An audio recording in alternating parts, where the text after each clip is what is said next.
절대로 잃지 않을 정말 확실한 종목 하나만 찍어달라. 경제에 대해서 알려면은 주식 투자를 바로 하시는 게 아니라요. 사람이 저는 10%도 안 될 거라고 확신합니다.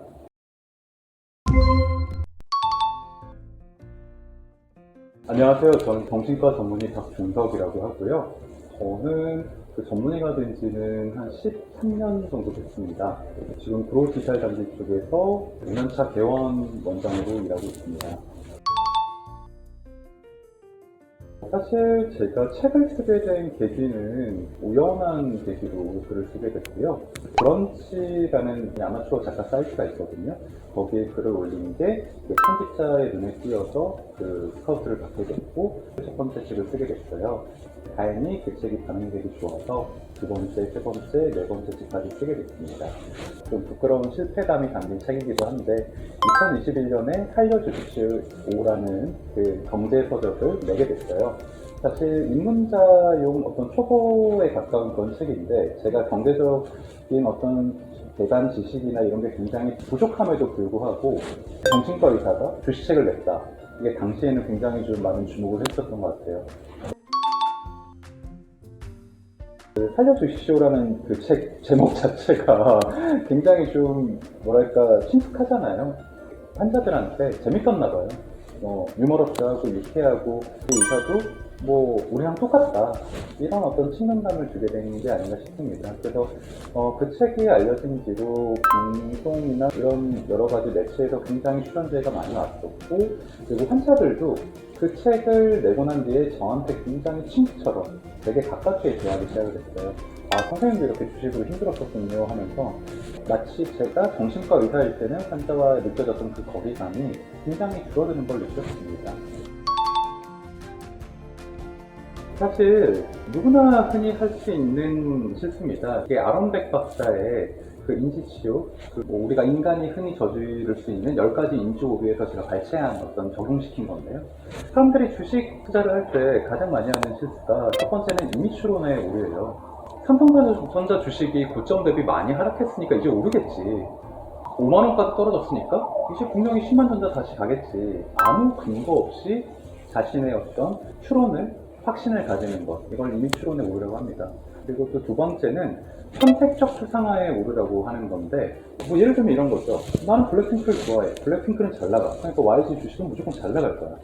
자신의 어떤 행동에 타당성을 부여하기 위해 자기가 보고 싶은 부분만 발췌해서 본다는 거죠. 사실 사람들이 이런 실수를 하게 되는 이유는요, 무의식적으로 미성숙한 방어 기전이 작동하기 때문이에요.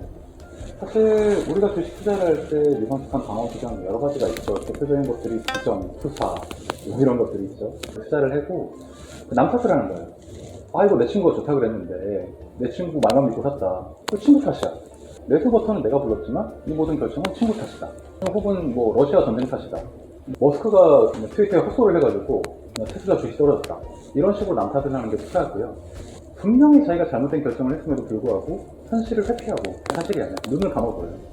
그런 사람들은 주식 투자를 하면서도 팔아야 될 타이밍이 분명히 지났는데도 그냥 회피하고 현실 부정을 해버려요.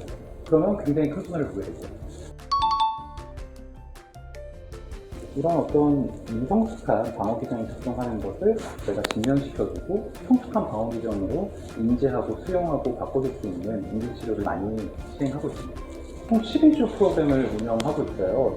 주식 중독에 대한 가이드라인이나 치료가 아직 독립되지가 않았어요. DSM에도 아직 들어가 있지 않고 지금 제가 새롭게 좀 적용을 시켰어요. 그래서 주식 중독 치료의 12단계라고 해서 첫 4주는 인지하는 시기, 첫 번째 1단계 4주 동안은 인지하고 그 다음 두 번째 4주간은 수용하는 기간, 그리고 네 번째 4주간은 마지막 단계는 이제 내가 달라진 내 어떤 방어 기전과 그리고 내 왜곡된 인지를 교정함으로써 실제 행동에 나서고 재발 방지를 경험한다.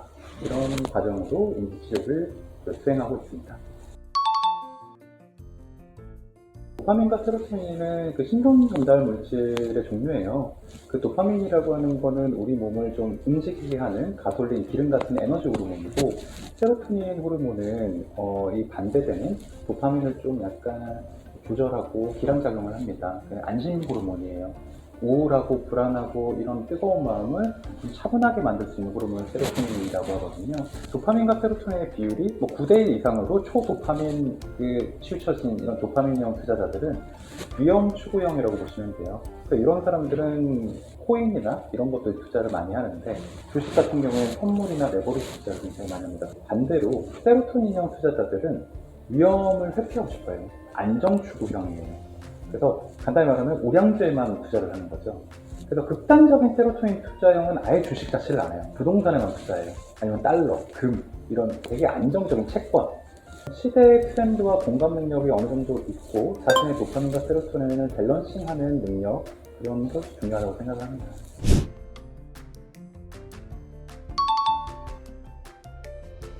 (2020년인가) 정확하게 기억은 못하는데요.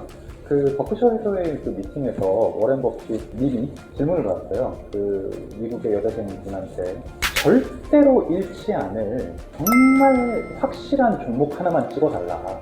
그 워렌 버핏이 당신 자신한테 투자하십시오 라고 얘기했어요. 최고의 우량주는 자기 자신이에요. 의대생분들이 지금 본인을 발전시키는 데 더 시간과 에너지를 집중해 줬으면 좋겠습니다. 젊을 때 갑자기 큰 돈을 벌게 되면 내 지적 호기심과 발전 가능성을 꺾어버립니다. 동기를 잃게 돼요. 그러니까 지금 눈앞에 주식이란 어떤 유혹에 빠져서 내 본업이나 공부로 나를 발전시킬 수 있는 가장 큰 기회를 잃지 않으셨으면 하는 방법입니다. 의대생 시절에는 의대 공부에 조금 더 올인을 하는 것을 저는 좀 추천했어요. 어차피 전공의를 하고 나면은 제가 다른 과에 대해서 공부를 할 어떤 기회가 없어요. 의대생 시절에 제가 조금 더 다른 과, 내가 싫어하는 정형외과나 뭐 산부인과 이런 것도 공부를 해놨으면 지금 조금 더 제가 빨리 발전할 수 있지 않았을까 하는 후회를 하곤 합니다. 유튜브로 하지 마시고요. 피터 린치, 벤저민 그레이엄 님의 그런 어떤 원론, 재무, 회계 이런 공부를 좀 하시고요. 책을 많이 읽으세요. 경제에 대해서 알려면은 주식 투자를 바로 하시는 게 아니라요. 우선 가계부터 쓰세요. 가계부를 쓰는 사람이 저는 10%도 안 될 거라고 확신합니다. 그냥 카드로 긁는 거지 누가 가계부를 쓰냐 이렇게 얘기를 할 거예요.